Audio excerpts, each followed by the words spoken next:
demonstrate a few ways to make fried eggs. And of course, the most common types are sunny side up, over easy, over medium, over hard. So first thing to know about fried eggs is if you want to make sure that the yolk stays intact, you don't want to crack them directly into the pan. So I just have a little ramekin here. I'm going to crack my eggs into this ramekin first and then gently pour them into the pan when we're ready to fry. So cracking my eggs on a flat surface, and my pan is still cool, so I'll just go ahead and put my dish here. So crack that shell, put that in there. You can see nice intact egg yolk. If you want to make more than one, you can use a larger dish, maybe a small cereal bowl, and crack them both in there and then just slide them both in there together. If you want them nice and separate, round and beautiful, you can just put them in there one at a time and place them that way. So I'll just do this one. We'll go ahead and do sunny side up first, so I'll get my burner going. So, unlike with scrambled eggs, the heat can be a little higher if you're doing, say, over hard eggs. With sunny side up, we do want to keep the heat low if possible. And since this burner does tend to cook hot, I may turn the heat on and off to regulate. But if you have a lower burner, that's a good one to use, because we're really trying to cook the white all the way through while leaving that yolk, nice and juicy and runny without having to flip it over. So that one can be a little challenging. Over hard is much easier because you're just cooking the egg all the way through and you just cook it really well on one side, flip it over, cook it really well on the other side. Your flavor is going to be best using butter. A lot of people are trying to avoid using so much butter, which I think is a great idea. I'm going to use a neutral oil, like canola oil, to give me enough fat to be able to flip that over without adding all of that unhealthy saturated fat. But you can also use half and half, which is a nice way. Not half and half the cream, but half and half canola oil, half butter if you want a little bit of both. And so my pan should be warm enough now. I'm going to pour my egg in there. And the sunny side up, you want a little sizzle to start. Not too much. If it's battering grease, then it's probably way too hot. And you can't get it cool quick enough. Leaving it there, you might have to pull your pan off the heat, so that's one trick. And I'm just going to season with a little salt and pepper.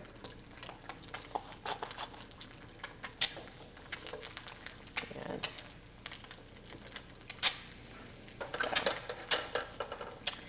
it's really unpleasant to eat if you leave any of that white uncooked. So again, we're really just trying to get this white part all the way cooked through. During cooking, I do tend to shake the pan a little bit just to make sure you have it nice and loosened from the pan.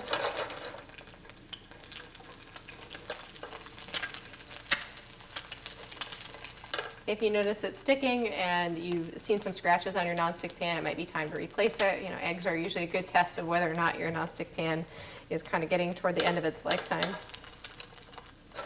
We're getting pretty close. I'm not sure if you can see the difference here that, the thicker part of this egg white that's, nice oval around that egg yolk is mostly cooked through, but there's some that's still a little bit translucent. We really want that all to be totally opaque white. And the part that usually cooks the very last is this part right here. There's like a little bump that's usually right by the egg yolk, and that's the last holdout. So we want to get that perfectly cooked. And there is a small amount of carryover cooking, so it will continue to cook just a little bit after we transfer it out of the pan, but you really want it to be there when you take it out of the pan.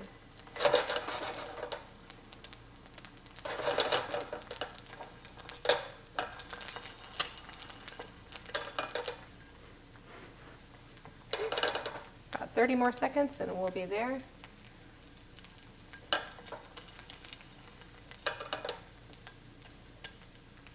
So our egg is just about done. There's just a little bit translucent left here in this part we said was the last it's going to cook. The rest of it's all the way done. So, all right. I think we're ready. I'm going to go ahead and slide this onto a plate.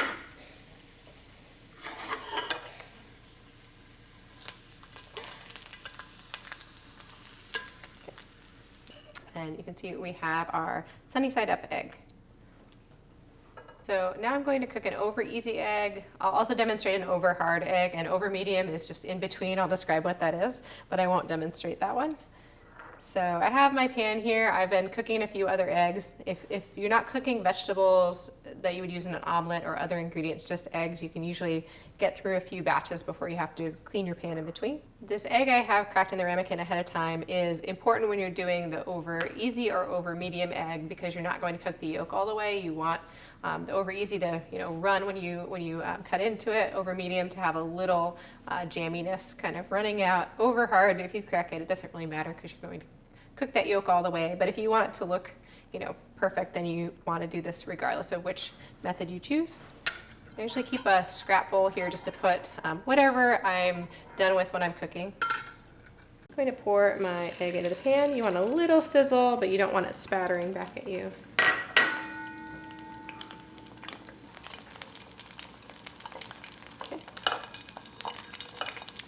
And you will get more browning if you're using butter as well. So if you notice that your eggs are getting more brown, you can always do the neutral oil. I'm using canola oil here. So we're just waiting for our white to cook a little bit more before we flip this over. I find that you're more likely to have your yolk not break and to get the white all the way cooked if you mostly cook it through on this side and then just flip it over just to get kind of a nice finish on the top of this. I'm going to go ahead and flip this egg over. So again, you can use your spatula. I find that you're more likely to break the yolk with the spatula, so I'm just going to toss it. Okay. All right, so we flipped. It's always that easy, I promise. Just kidding. Even the most experienced cook will break yolk sometimes. So I don't want anyone to feel, worried about doing it at home or like they're not going to do it right. So now we have our over easy egg, just cooked for a few seconds on the opposite side. We'll go ahead and cut into the yolk. We want that nice, we want it to run out just like that. So it's perfect. The egg white's totally cooked. You can press on it, make sure it feels firm throughout, and that's exactly what you're aiming for. So if you can accomplish an over easy egg, you can definitely accomplish an over hard egg. It's the easiest one to do. So we still want some oil because we want to be able to flip it. Egg in there. Just like the others, we'll season with a little salt and pepper.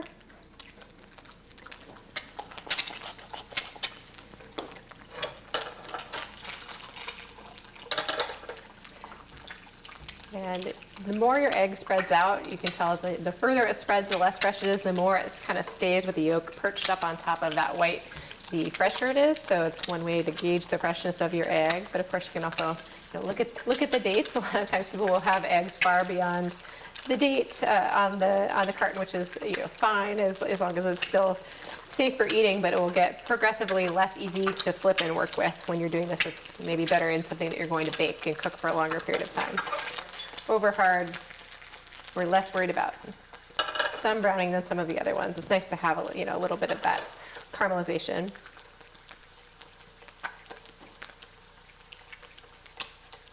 And it's a little bit less important at what point you flip this over. You just want it good and cooked on the one side because you're going to cook it for longer on the other side because we're aiming to get that yolk cooked through.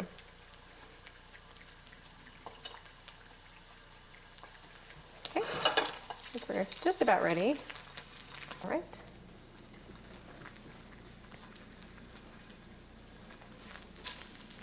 If someone really likes it done, or you want it not to have a big thick egg yolk, you can also intentionally break it and poke the yolk with a fork or a knife and let it run out so you get it really cooked through. I know some people really like their eggs done.